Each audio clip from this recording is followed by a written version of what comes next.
I'm Rita McLean. We're in the Library of Birmingham, and I'm one of the co-curators of the exhibition From City of Empire to City of Diversity, A Visual Journey.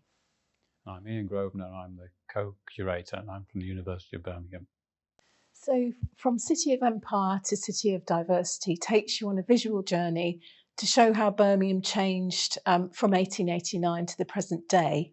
And the city's changing population is shown through images drawn from the Library of Birmingham's collections.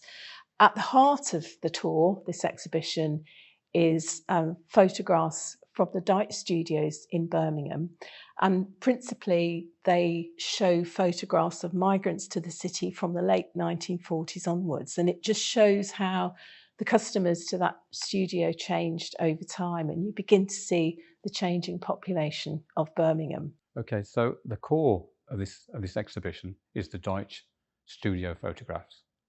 But in order to understand the significance for the history of Birmingham, you've got to actually, in a sense, bookend those images in two different ways.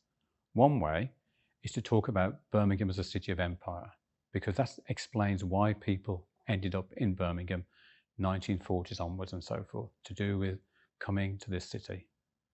The other part of the exhibition, the other bookend in that sense, is the one about the City of Diversity, where we present documentary photographers whose work captures the reality of living in this city for people who migrated to Birmingham, the ordinariness of their lives and the extraordinariness of their lives. And that therefore gives us a fuller story of Birmingham 1889 to now. Okay, so as we said, you can't understand the Deutsch collection without understanding the history of the city as a city of empire. So we begin in this section, it's like bookend, with the idea of empire. I'm then going to talk about Birmingham as a city of empire. So we know, look at this map here, this is the size of the empire in 1886, those dark bits are part of the empire. It changed again in 1914 when after the First World War, which shows the extent and influence of the British. Now, it covered a quarter of the world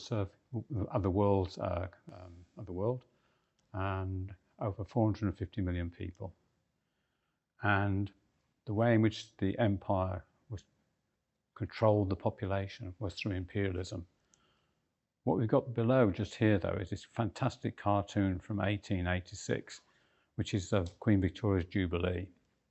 It captures all sorts of dimensions to do with empire, the colonies, then all the interesting things that are happening as a consequence of empire in England. And one of the bits that attracted me to this image, in this top left-hand corner, one can see a photographer. And the point, I think this is making the cartoon, it makes for us in this exhibition, is the recognition that the camera became a piece of technology in the second half of the 19th century that captured the world. Everything could be photographed, and therefore everything could be named, everything could be owned. And that's a really important moment. Okay, we then move into one of the sections that explains the nature of empire as in Birmingham, the city of empire. We have this great image, aerial image, again from 1886, from the graphic that captures, the essence of the city, the town hall, the council house, the monuments, the reference library, the College of Art, the museum, and then the backdrop of all the smoke and chimneys indicating the industry that's there in the city. Birmingham was a centre of manufacture. That gave its identity, and that's really important to understand the way the city grew. And in this sequence here, we can see different dimensions of that empire city, the wealth in terms of buildings. But you could also see poverty. On this other photograph here, we can see the black patch, which is where travellers settled in the city. It's a great contrast with wealth and poverty. We also know that there are lots of trades in Birmingham at this stage, so Birmingham was a centre for arms, for making guns. And we know, even though before it became a city, the slave trade had finished, Birmingham actually made an enormous amount of capital money out of the slave trade because it was such an important part of the economy. Another example of the way in which Birmingham sold itself, it did lots of exhibitions of its manufactures. This is one from 1886 here. It attracted 400,000 visitors. to come and see what Birmingham was capable of making. Delegations coming from abroad. So we got the Chinese coming in 1906, coming to buy rolling stock for the Shanghai Railway. We also have then examples of this brilliant scrapbook, which shows the names and customers of local agents in British India and beyond that, who are actually all linked to Nettlefield's company. You see people from Argentina, people from India, and all over the place. A city needs people who've got technical knowledge, and Joseph Chamberlain was very important in this because he was the driver of the establishment of the University of Birmingham. And we have here what's really interesting. He saw the universities both as a place for producing knowledge, but also taking that knowledge away into the colonies and then bring it back into the economy and into life in the city. So we have here a photograph from 1912, the mining department. And you look at the faces and you read the names, you can see the diversity of the population coming in to learn and then go back to the colonies to work. There was this Empire exhibition at Wembley, when Wembley Stadium was built. And large numbers of children all over the country, but from Birmingham, went on the trains down to see the exhibition, this celebrated Empire. And what's quite interesting is one of the most popular parts of the display was a section called the Races in Residence, where what you basically had were villages put together, which were like human zoos in a sense, where people were just showing their crafts that they made in their village life and so on. That was very popular. And also at the very end of the exhibition, when it closed, the Prince of Wales said, and that's quite an important thing, he was talking about the benefits to children. He said, a vivid impression of the responsibilities which will come to them in the future as citizens of Empire. So we end this section with this fantastic photograph by Van Leeuwenberg. It's called The Accused, and you've got this hand pointing at the statue or the bust of James Watt. And basically what he's saying is, I'm pointing to you, the industrialists, the makers of Empire in Birmingham, and saying to you, the inequalities that exist in the world today are a lot to do with you and Empire. So that kind of like gives us the introduction to Birmingham as a city of Empire. We then move in then to the politics of Empire, which is greatly associated with one key figure, which is Joseph Chamberlain. I mean Chamberlain is a bit of an enigma. On the one hand, he was a social reformer, but in his role as colonial secretary, which he took on the role in 1895 until about 1903, I think it was, he was concerned about the power of Empire. I mean, he makes this statement at one stage, the Empire is not old, the Empire is new. The Empire is in its infancy. Now is the time when we can mould that Empire. And his idea about moulding Empire was to build on what he saw as the qualities of Birmingham man. That if we could actually build those qualities into many people, then we could actually have a world where in the colonies, the white settler colonies in particular, will be peopled by the sons and daughters of Birmingham. So Birmingham men are the future. And in one of these photographs here, which are from the Cadbury Research Library collection, we can see this thing, the British settlers. It was an important part of the identity that he tried to create for Birmingham as a city of empire, but also his view of empire is very much captured here. He had to deal with the Boer War as an imperialist, and the fact that he basically dealt with it in terms of a scorched earth policy, where Boer farms, African farms were burned, and women and children and black Africans were imprisoned in segregated camps. The camps were very unhygienic, and some 45,000 deaths occurred of women and children. At the same time, that's all that negativity that's going on, the consequences of imperialism. At the same time, of course, we have a photograph here which captures the return of the Warwickshire Regiment at the end of the Boer War, which was welcomed and celebrated by the population of the city.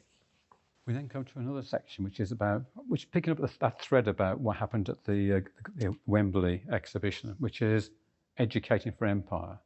So in 1916, it was official government policy that there should be an Empire Day. And Empire should be celebrated on the 24th of May, not just in the UK, but across the empire itself, across all the dominions. And basically what happened was children would engage with activities that stressed the importance and the values of empire, what it meant to be part of the empire. We can see in this great image here, which is a fantastic image that's been enlarged. We've got one young lad as John Bull, and then next to him is Mary Bull. And he's capturing this idea of pageantry, but also capturing the idea of what it meant to be British. And we're very lucky that in the archives, as a Rookery Road School, we've got these very fine photographs here showing the different activities that were going on in school playgrounds as the children celebrated Empire Day.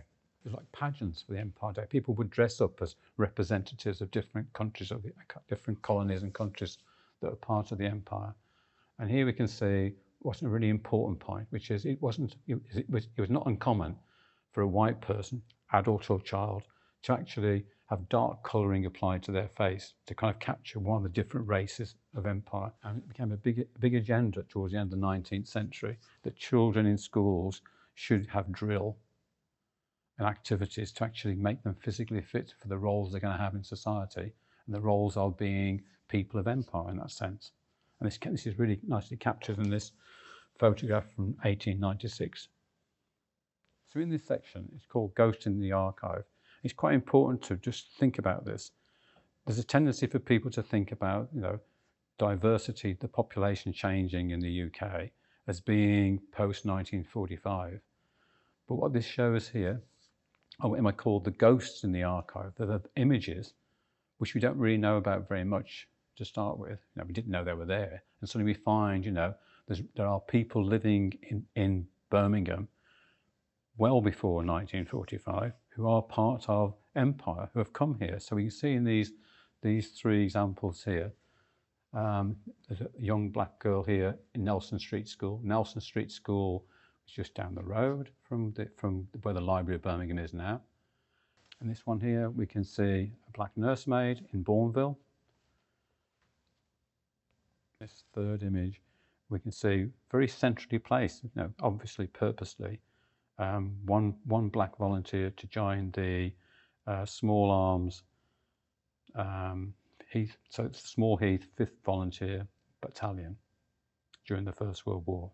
So I said earlier about photography being the technology at the end of the 19th century that basically transformed the world. Everything could be captured in a photograph, and people wanted to photograph everything. So therefore you could name it and label it and so forth. And so what we find in the 19th century is also the kind of ethnographic photographs being taken. And amongst the people who actually made these photographs in this period was Sir Benjamin Stone. He was a photographer, he was a collector, he was an MP for Sutton Coldfield, and he's very, very important in the history of photography, but also the history of this city. And amongst the type of things he did, one of them, there are two large volumes called The Types of Various Races of Mankind, which he did between 1870 and 1883. And when you look at the volumes, where he's taken photographs of Europeans or Americans, the individual has their name next to the photograph.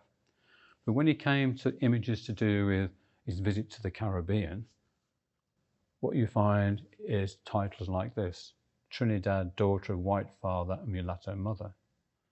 Or you might find Trinidad, coolie from Calcutta. Note the distance apart of toes. CF Carib Indians of South America. Or this one below, of European and Caribbean parentage. Note likeness to Chinese. So it's very interesting. The Europeans and the Americans have got individual names. These just have characterization. It's also interesting that in the actual volumes, there are photographs like this as well, which are very different to these ones. And these photographs look like a standard portrait photography. So you have to ask yourself the question, what instruction are people receiving when they look at these images here and these images here? And I would say the argument is we are having race categorization here. This is about race hierarchies. This is about empire. This is about the way empire functioned. the idea that races were different and you could catalogue them through images to show that difference. So this part of the exhibition talks about the Deitch Studios. This is a really lovely image of Ernest Deitch, probably a self-portrait, and sort of dates from about the 1950s.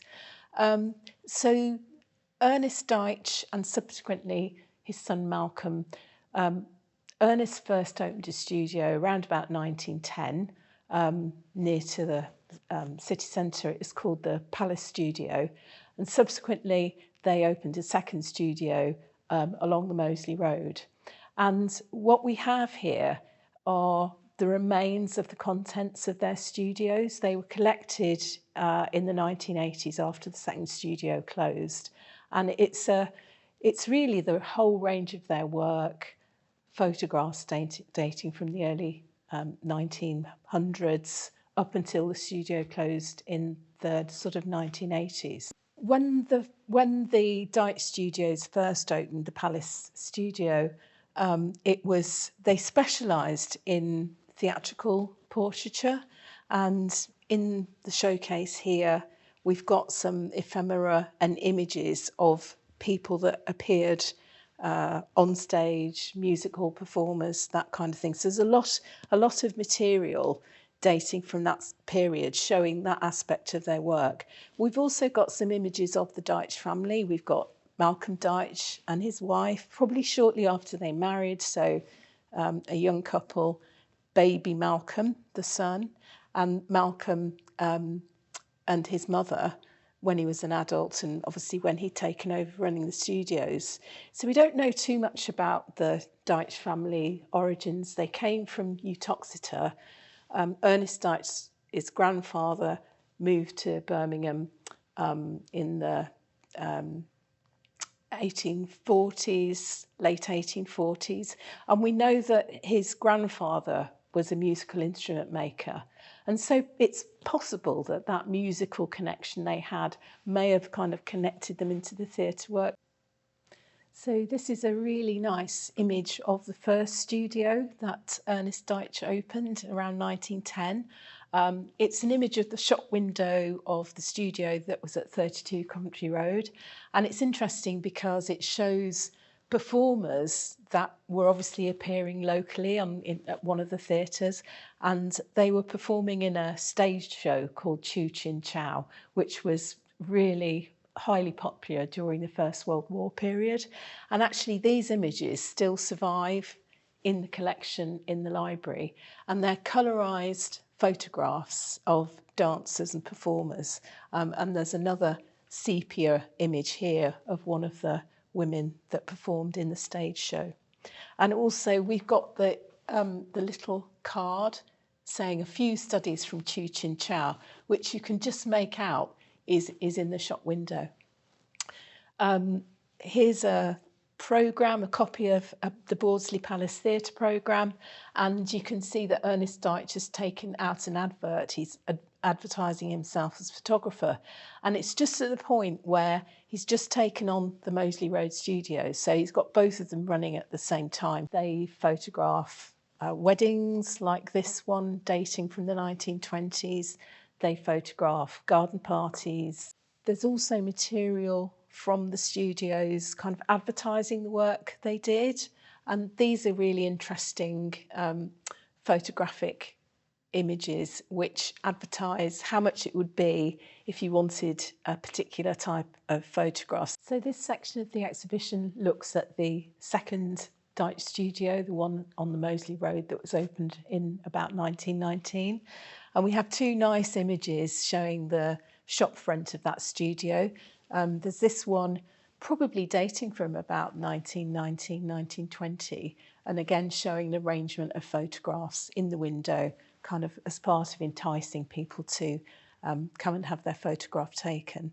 And there's another one probably a bit later with the nice Ernest Deitch high-class photographer shop sign, and again a selection of framed photographs in the window. So the studio carried on through the years, still doing photographs of theatre, music hall performers, turning into sort of nightclub performers over the years. But during the time they were operating, they also captured world events in that there are quite a lot of images of people in uniform. So, say from the First World War, also from the Second World War, so like this local battalion that are pictured here. From the late 1940s, so post-war, the clientele begins to change. So people that have migrated here from the Caribbean, from Southeast Asia, from other countries, also from Ireland, begin to come in and be customers wanting to have their photograph taken so that they could send those photographs back home to family and friends. So this section of the exhibition reflects some of the migrants that came to Birmingham that were photographed in the Dyke studio. As I mentioned, it's often difficult to know who they are. Lots of the portraits, the people are anonymous, but sometimes you can pick up clues from where they've come from from the clothes they wore, from the costumes, and that's the case with these images here. And we've also kind of captured some of the reminiscences of people that moved to Birmingham, such as this one from somebody that came from Ireland. She said, "I'd never been on a boat before. The war had ended 5 weeks before, and there were still mines in the water. In 1945, there were few Irish people up until about 1951. It was very strange here after coming from a country place. My mother broke her heart when I left, but I had to follow my husband." So as I said, people were coming from Ireland as well as from further afield, from Caribbean, from Southeast Asia. Also, we pick up in the records people coming from Cyprus and other countries as well. Sometimes people posed in their uniforms. So we've got a lot of images of nurses kind of proudly posing in their nurses' uniforms. We've also got pictures of people wearing their bus conductor uniforms, and Birmingham Corporation bus employees are posing here in the Dyke studio. And prior to 1954, black people were barred from employment as conductors or drivers on buses. So obviously we're also picking up some of the social history around migration and the conditions that people faced when they came here. Interesting narratives about some of the experiences of nurses. One former nurse, Anne Dolland, began her training as a nurse in 1967, and she collected reminiscences of nursing colleagues and some of the experiences they encountered as well. And she told us that the NHS, as we know, came into being in 1948. And from the start, people were initially very strongly encouraged to come. There was a shortage of people working in the National Health Service, and people were kind of enticed to come here. But when they came, they kind of found that in some effects, they were discriminated against. They weren't treated the same as some of the British nurses that were already here. So it wasn't really they didn't come and encounter equality when they joined the nursing service. There's an image here of Andy Hamilton and his band, and Andy was a very renowned jazz musician, saxophonist. So Andy Hamilton left Jamaica and came to England in 1949. And when he came here, he found factory work, but he also formed a band. And as I said, he was kind of playing until into his 90s. So here we do have a personal story from the Punjab to Birmingham. And this was the story of Gurdev Singh Gill moving to Birmingham in the 1950s. This is his granddaughter, and when she heard about the exhibition, she realised that her family had some photographs that were taken in the Dyke studio.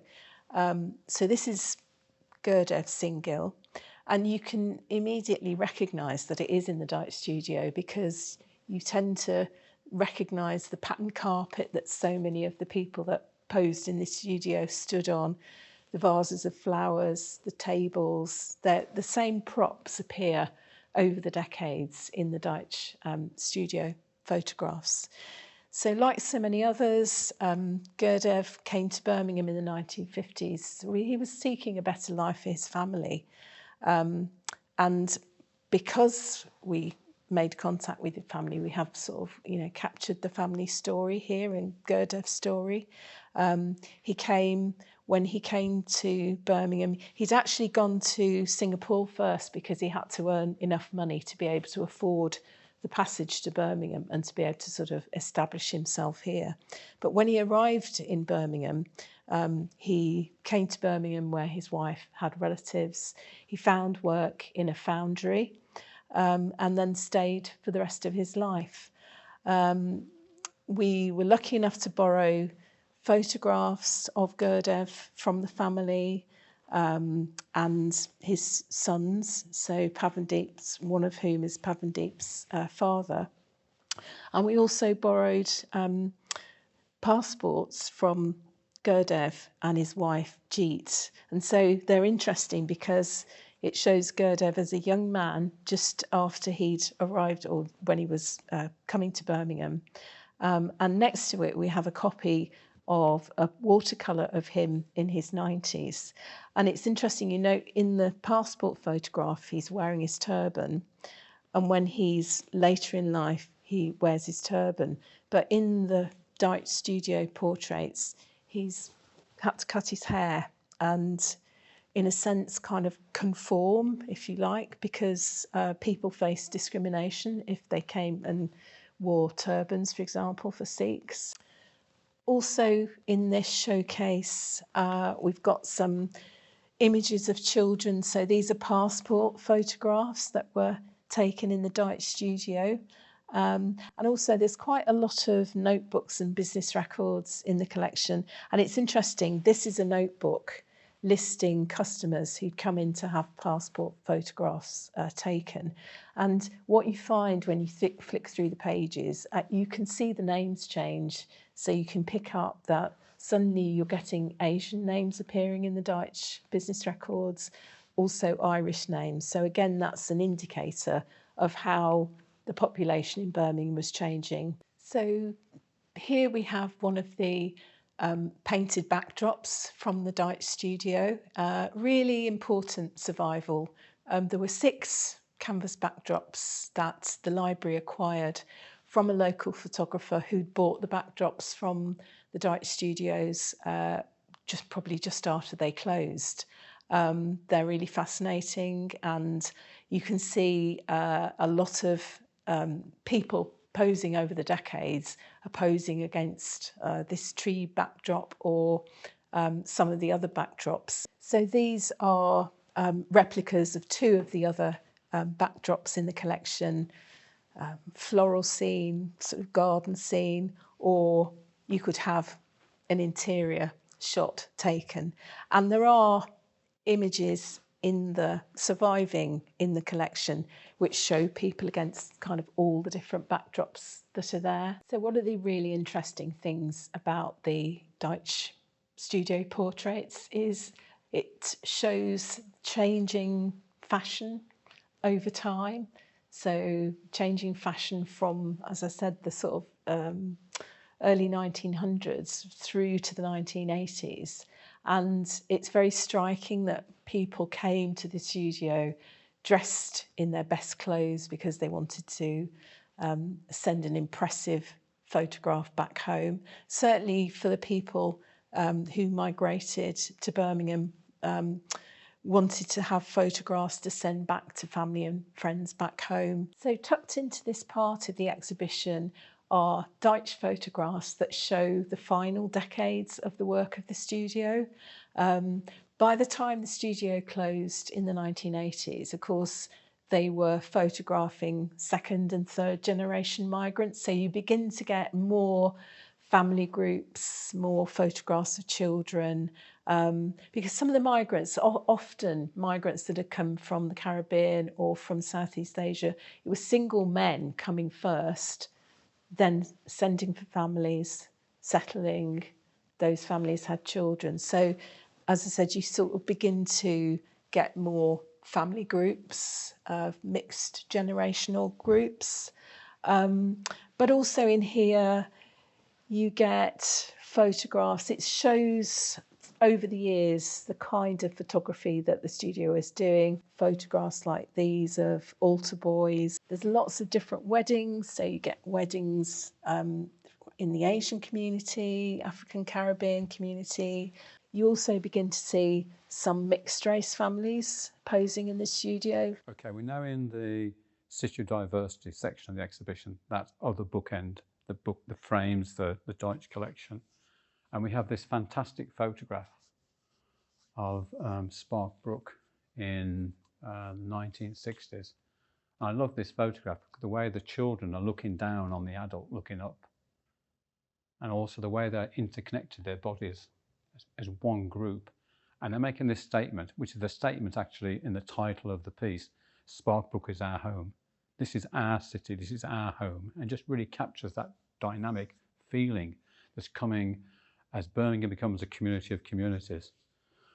We know by the 1950s, empire was coming to an end, and there's a major transition for Britain from being a powerful influence in the world to being a much more less influential political power in the world. Also, at this stage, we know that as a consequence of migration going on from the 1940s and before that, the face of British society changed and people settled. Now, not all politicians were happy with this, even though because of empire, everyone was a British subject. And gradually there was a kind of a movement of ideas going around whereby actually they don't belong to Britain. They're not really British. And that phrase coloured immigrant starts to surface. And what we then find gradually is that the legislation makes it more and more difficult for people to enter into the UK.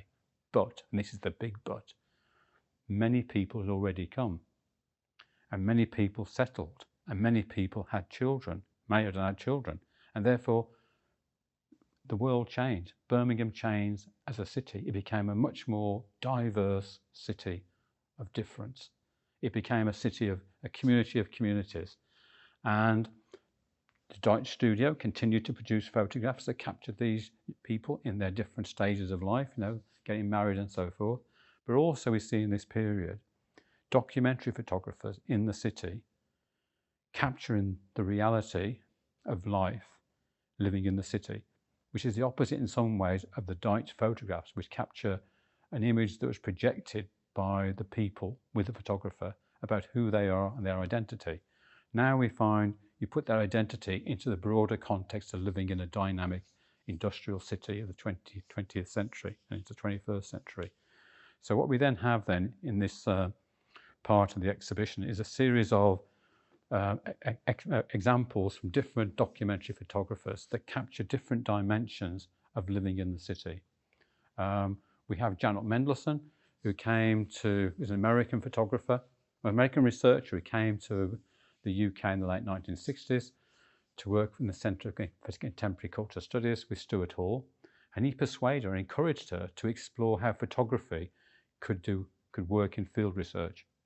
And all her research was actually focused on Balsall Heath and the community that was living in Balsall Heath.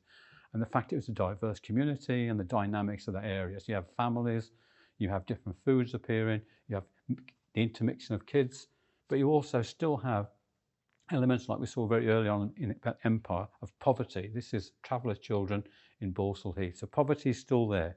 And we mustn't lose sight of that in this city. We then have this famous photographer, George Hallett, who was from South Africa, who couldn't get work because of apartheid. He came to the UK in 1971, and he had a commission from the Times Educational Supplement to capture Handsworth, Caribbean Black Country, it was called. That was the nature of the commission he had. And his photographs are very intimate, his photographs. They capture kind of, the human nature, the humanity of people and the sensitivity. This beautiful photograph he took of an interior of a house with a girl with the images of faith on one side and a parent with a child on the other. And they think about faith, again, the external God is thy refuge, and underneath are so on. It's that capturing the nature of what it is to be at home. And then one of the boys here, Asian lads and white lads, waiting to get an interview for a possible job through youth employment. And then we have this other photograph here, which is one of my favourite ones, which is George Hallett took. And he didn't know who these children were, but these children are the brothers of Vanley Burke, the photographer. Going back to the issue of poverty, Nick Hedges, another local photographer, he worked for Shelter and he documented across the UK the poverty and the poor quality of housing in many industrial parts of the UK, including Birmingham. So you have this picture of Winston Green, back-to-back houses, and this appalling poverty captured in this photograph. Just the conditions people were living in were just absolutely appalling. This young girl with a small child. But family was so important. Families still held together despite the poverty in which they were living. Many people came from the Indian subcontinent with teaching qualifications, but of course they weren't recognised, and therefore they ended up working in industry like heavy metal industry. And Nick Hedges had documented the metal industries and people working in them because they couldn't get jobs in any other professional role. Paul Hill is a reporter who actually documented the campaigning of Enoch Powell. And of course, Enoch Powell did that famous or infamous speech, The Rivers of Blood speech in 1968 in Birmingham, about immigration causing total transformation of Britain and therefore be terrible for the future. And it caused great upset. He was dismissed from the Conservative Party. But it had its impact, and so we see increased anti-immigrant gatherings, National Front here, but we also got anti-fascist gatherings to actually oppose the movement against the migrant communities in Birmingham. We have a long section here to do with Vanley Burke. Vanley Burke, has been described as the godfather of Black British photography, and he's documented life as lived in Handsworth. And for him, taking photographs is about letting the community speak and say something about themselves, which all these photographs do. And we get the full flavour of everything that's going on. So here we have a good example of a funeral. We have a photograph here about manufacturing jobs for whites. So the whole thing about discrimination. But we also have cultural revolution going on with these this like the cipher sound system. The music that came into the city. Then we have performance pieces. We have disturbances in Lascelles, and also we have he's a great portrait photographer. We have a great picture of Stuart Hall here, who was based at Birmingham, and this is a photograph from 1975. We then move on to the 10/8 Collective, which was bringing together through Derek Bishton and John Reid and Brian Homer. They brought together other community photographers and projects to do with capturing life in Birmingham. We see here, I think this is the very first one that was taken. I think the very first of them, and the lad's got the shutter. He controls the image being taken because they believe that people should be more. They have more control now of the way in which they're taken in that sense. We've also got photographs, this Derek Bishton one about community policing, the whole thing about the SUS laws and so forth. You've got photographs that capture campaigns against deportation. I like this photograph because we have the chair of Sampad, Ranjit Sondhi, here in the photograph. We have images of faith. We have images about family and extended family. There's a nice piece that goes with this John Reardon photograph where Gian, that's his name, says, "I was in India for 20 years and 6 months. I've been in Britain for 27 years and 7 months. I'm British now." And again, moving on, we've got Susan Green's photographs. She captures, you know, has captured over a long period of time the Handsworth Carnival. We have the work of Ravi Dupris, who captured about sport and engagement with different sport and cultural identity in that sense. So we got, you know, Aston Villa supporters, boys and girls, people playing cricket in Cannonall Park, playing cricket on the street. You know, it brings out the ordinariness of life captured in these images. We've got Bridget Windsor's photograph about Birmingham Pride and also about St Patrick's Day celebrations. We've got Terry Lowe's photographs about documenting the Chinese community in the 1960s and 70s. And language classes, family eating together, capturing, you know, again, all those ordinary things that go on in a family in a diverse city. And then moving on to Mariam Wahid's images. She's very interested in women and the Pakistani diaspora and the experience of being a Pakistani woman in a different city, a different country. Trying to explore what it means in the 21st century to be of Pakistani origin, but could be in a different cultural setting. And so she does this kind of portrait work to kind of show that. It's really, really interesting. We bring the whole of the exhibition together in this final section called Connecting Past, Present and Future. We can see the future here, young children with their archive gloves on, looking at the Deutsch photographs in their archive setting. That's young people engaging with the past. We can also see over here in this cabinet that when the Deutsch collection came here in the end of the 1980s, it didn't just sit in boxes, it was used, but it was never catalogued. And so in here we've got different examples of how the collections have been used in different projects since the 1990s. And a photograph of Pete James, the person who actually saved or rescued the material from the studio. To try and understand we have a photograph here, of course, of Black Lives Matter demonstration in Birmingham. And I like this picture because it just shows again the diversity of the city. It shows young people and older people. It works brilliantly, I think, in terms of showing the city as one big family. But to close the exhibition and bring it to a close, we've got 4 images here. We've seen this one earlier. This is that one from a stone, where we can see the young girl in a costume standing in front of a backdrop like other photographs we've seen. In this one here, we see a Sikh man sitting in the Deutsch studio with a flower vase next to him. In this one, we can see a black guy and a white woman. You know, it's a photograph about a marriage, and we can see here the flowers and so forth.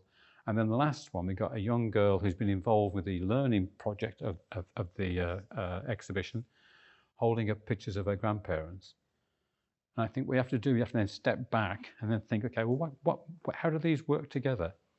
So he sat for a portrait that he wanted to have of himself to send home or to keep at home, and he paid for it. They wanted a photograph to celebrate their relationships. They paid for it, the portrait was taken. She volunteered to be photographed because of participate in the exhibition. But this image, she may have been wanting to have a photograph taken because it was a novelty in that period of time. But the reason it was taken was for different to do with these ones. The reason this was taken, it was about capturing race difference in society. Capturing difference. And it's difference that brings people later on into the UK. It's difference that turns us into a diverse society where we are basically, we're all living our lives, living in communities. But we need to understand how photography was used negatively, but also used positively. And so it's a visual journey, making connections past, present and future. Hello, I'm Rachel. I'm the Learning and Community Engagement Manager From City of Empire to City of Diversity, a visual journey. So it's been my job to get everybody in the community of Birmingham as involved as we possibly could during the pandemic. I was lucky enough, though, to work last summer with some young people who have contributed my heritage, my city, to the exhibition. So we worked with young people and they selected their own favourite Dutch photograph, and they then brought images from their own lives, their own homes and their own families, and together we investigated Birmingham's past and present relationship to empire and diversity. One of the great joys of this project has been working with so many schools across our city. 20 different schools have worked with their young people in the classroom to investigate the Dutch collection and the rest of the photographs in our exhibition. And in response to that, they have been inspired to do work in their history classroom, their English classroom, their art classrooms, and their personal and social education. And therefore, we have here a huge richness of work that young people have done inspired by the exhibition. So we have family trees, and we have poems, and we have collages, and we have all sorts of ways in which young people have told the story of our city, and also the story of our city from their family's point of view. So their own heritage stories are very much part of the exhibition. Of course, when so many people moved here from all over the Commonwealth, now that the younger generation are growing up, many of them haven't heard directly the story from their grandparents or from their parents about their heritage, about their migration story to the city. So one of the things that we've tried to do is encourage that dialogue, encourage that conversation. And so young people have researched for their homework with their families, and then retold the stories that their grandparents and parents have told them. And so we've got this huge wealth now of stories to add to the archive for the project that really do tell the story of Birmingham. So the photographs in the exhibition by professional photographers have really provoked a conversation. We've been lucky enough in the development of the exhibition to go out into the community wherever we could, and talked with people, just be in a dialogue about what the photographs have meant to them, and they've inspired all sorts of memories. So we've got some lovely ones here. Somebody chose this beautiful picture, and the reason they chose it is because they were themselves of mixed heritage, and they chose it because love conquers all. We've all got mixed families. That's why we like this one. They remind me of my mum and dad. Then we had another response here. I love old photos like this. They tell you a lot about what it was like then. Family values and respect. He looks like he's treasuring her. I don't think they did dress like this all the time, but my dad always wore a hat like that and shined his shoes every day. They look just like the old photos of my parents.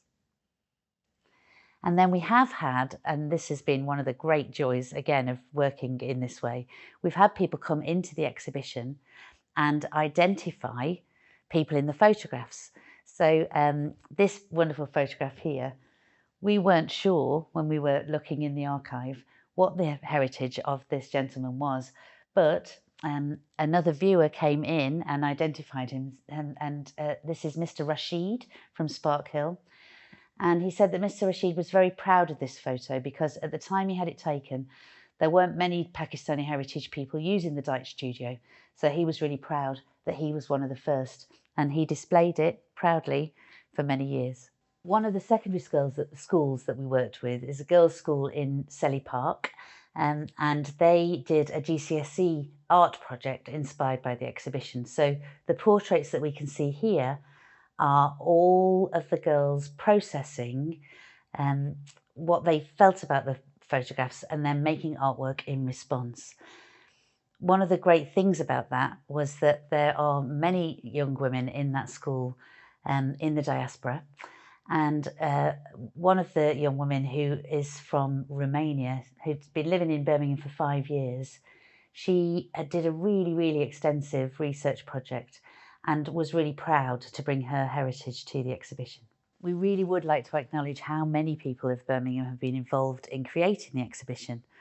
We've had volunteer co-curators working on research, helping us to work through the archive and select the imagery. We've been working with people who have researched particular areas of migrant experience that have been important to them. So a former nurse and midwife researching with all of her friends who came to Birmingham at the same time to really tell us their story in their own words. So we're very lucky to have been in that dialogue and to have found out how people want to tell their story.